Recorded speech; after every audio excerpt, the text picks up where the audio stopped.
آج سندھ پولیس میں سیاسی مداخلت تھی. آج شاید عسکری بھی ہے, اس کے علاوہ جی ڈی اے کے تھرو بھی سپورٹ کیا جا رہا ہے. جی ڈی اے کے وڈیروں کو پاور دیے جا رہے ہیں, وہ ان افسران سے بار بار میٹنگز, ان کے حکم احکامات, پوسٹنگز وغیرہ کروا رہے ہیں. کیا کہنا ہے اس حوالے؟ بالکل غلط انفارمیشن ہے. کوئی کسی کی پوسٹنگ نہیں کروا رہا. پوسٹنگ کرنے کی اتھارٹی جو ہے وہ آئی جی پولیس, اس کے بعد C M Sindh, and that's all. Sir candidate ملو کلیئر کریں گے کیسے ان کی فلاں وڈیرے کا علاقہ؟ میرے خیال میں ہم سب کو پتہ ہے, ہمارے پولیس کو معلوم ہے, ہماری انٹیلیجنس کو معلوم ہے, ہماری آئی بی کو معلوم ہے. انہوں نے پورے یہ جو ہم 3 ہفتے میں آئے تھے, اس کے بعد سے ہم ہم نے کافی D I G, S P, S H Os, ابھی ہم ڈی ایس پی پوسٹ کر رہے ہیں, سب سلیکٹ کر کے کر رہے ہیں. مانیٹرنگ بھی کی جائے گی.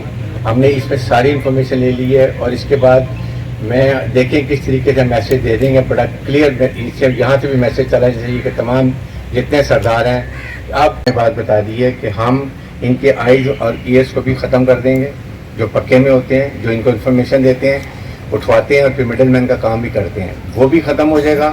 7 کچے میں ان کا آپریشن کریں گے. جتنے ہارڈ کور کرمنلز ہیں ان کو ہم ماریں گے, کیونکہ یہ پھر غائب ہو جاتے ہیں, دوبارہ آ جاتے ہیں جب نئی حکومت چینج ہوتی ہے. تو وی آر آن اٹ. ہم بڑی اچھی پلاننگ کر رہے ہیں. ٹرسٹ اس کہ ہم نے کوئی اس میں ابھی ہمارے پاس کوئی فیورٹزم نہیں ہے, کوئی پولیٹیکل پریشر نہیں ہے. ہم صرف آپ کے لیے بہت اچھے طریقے سے پلان کر کے آپریشن کریں. سر اکثر جوان ہی شہید ہوتے ہیں, مگر سندھ پولیس اور پنجاب پولیس میں 5,000 روپے کے الاؤنسز کے ڈفرنس ہیں. ان کے علاوہ 2023 میں 35% مزید پنجاب والوں کا بڑھا دیا گیا ہے, جو گولیوں میں ہوں, جو بچوں سے دور ہوں.